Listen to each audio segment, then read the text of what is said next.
fuel shortage and the high cost of living crisis. The nation of Kenya is groaning.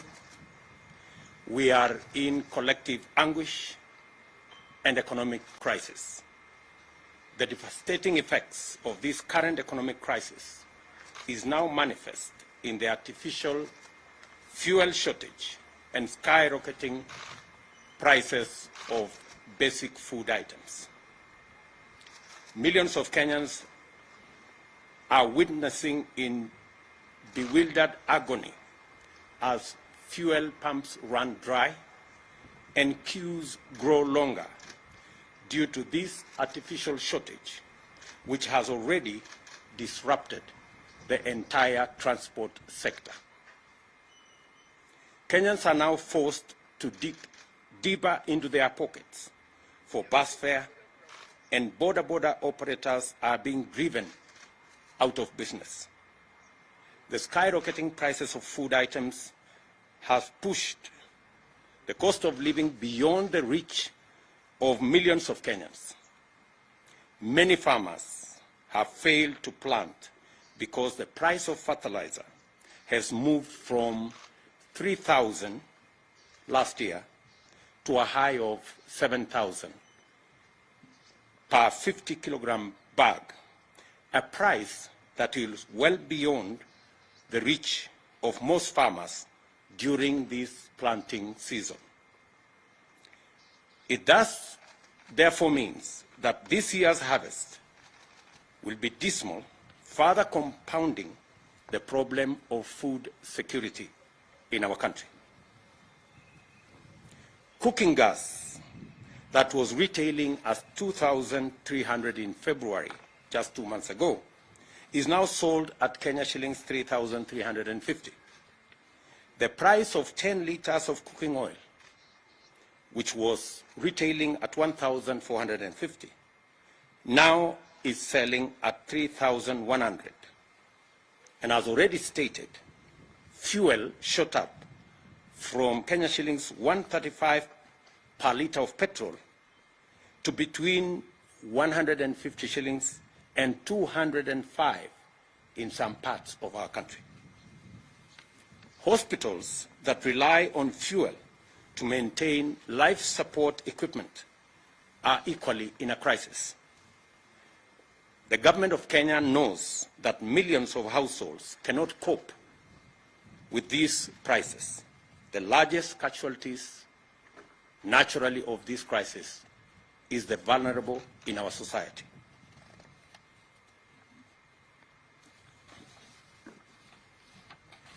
In the midst of the people's loud cries of agony, the silence of concerned government ministries is deafening, and their inaction is snowballing into a national catastrophe.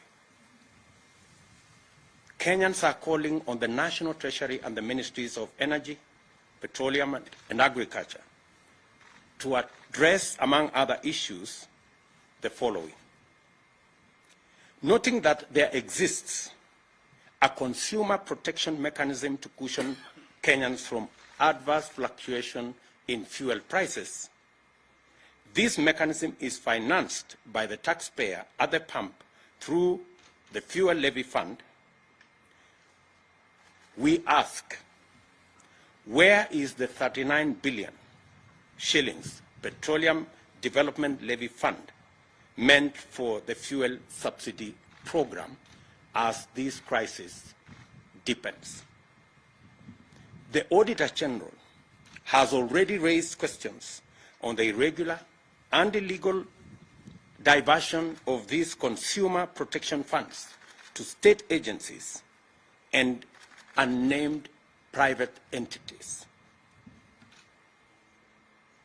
She has also decried abuse on the petroleum import system in favor of some preferred and politically connected oil marketers deliberately depriving Kenyans of the subsidy mechanism.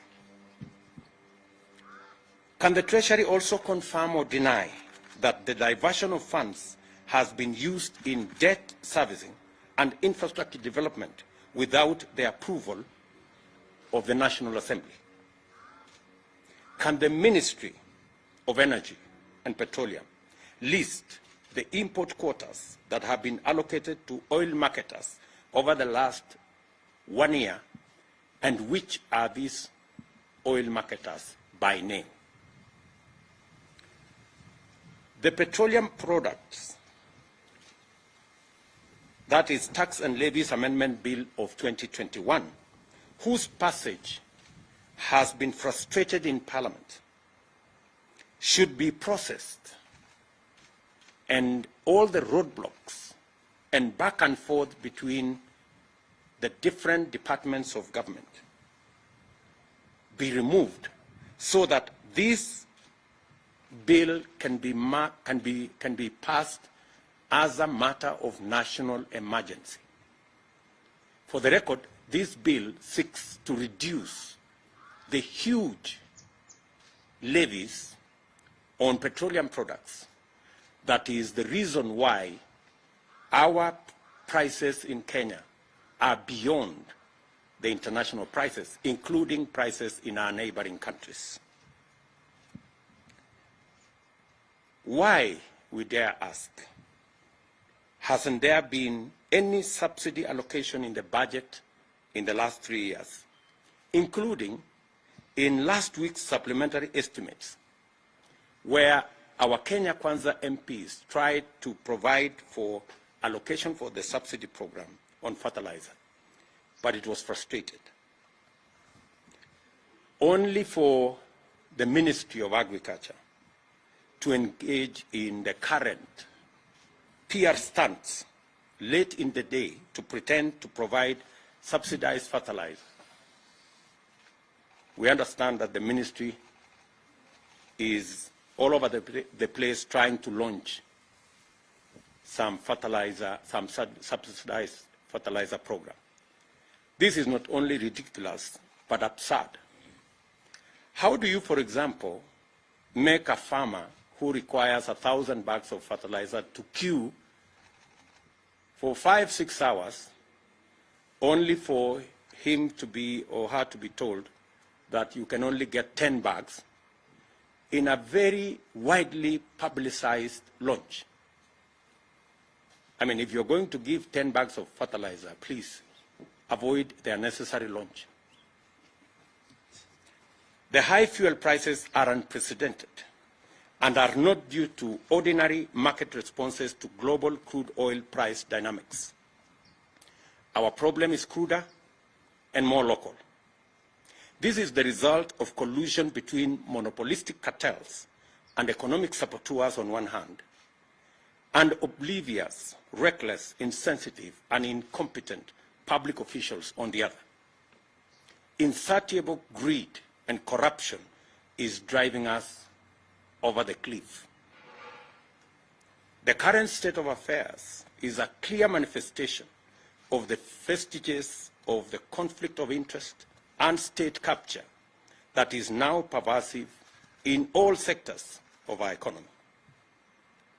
Kenyans, in their entirety, want an end to the issue of conflict of interest and state capture. The casual and insensitive attitude to the plight of tens of millions of struggling Kenyans is a disturbing development that has emboldened cartels, which have taken over critical economic sectors and are now moving in top gear to capture the state. That is why the benefits, powers, advantages, privileges, and other interests of these barons and cartels take priority over the plight of 50 million Kenyans. This is also why, in the midst of this distressing crisis, the loudest messages from public officials, including ministers, are centered around BBI reggae and Azimio jingle bells and whistles. These turn deafness, greed, and callous indifference must stop. We therefore call on the National Treasury to account for all diversions of funds out of Petroleum Development Fund and to restore the fuel subsidy mechanism without delay. The Treasury must rise to its constitutional accountability and live up to the Public Finance Management Act. Failure to do the right thing will convert the National Treasury into a cog in state capture and corruption that will destroy our country. We demand that public officials responsible listen to the agonized cries of millions of suffering Kenyans and abandon their exclusive and destructive subservience to cartels and barons of state capture and do something about the rapidly deepening economic crisis. This is a statement by Kenya Kwanza. I will take one or two questions just to clarify the statement that we have made.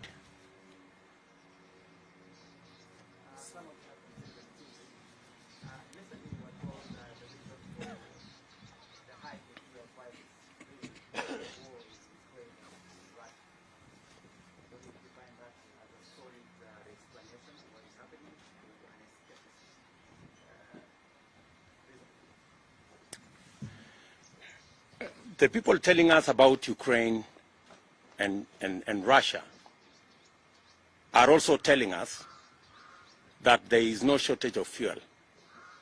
They are also trying to blame oil marketers. So they are even conflicted in the reasons why we have an artificial crisis in the country. From their own statement, they are not sure of what to say. Is it because of the war in Ukraine, or is it because of the crisis with our oil marketers? Which is which? And that goes to tell you that this crisis is orchestrated, and it is as a result of the cartels and barons who have taken over, using conflict of interest and state capture in our economy. I mean, a straight answer would be, how come that fuel in Uganda is cheaper than fuel in Kenya? So, and yet the fuel being sold in Uganda goes through Kenya. That tells you that that kind of explanation is escapist and has no basis whatsoever. We should address ourselves to the crisis that is there in the country and the monopolies that have taken our fuel and economic sector captive. Yes, my friend.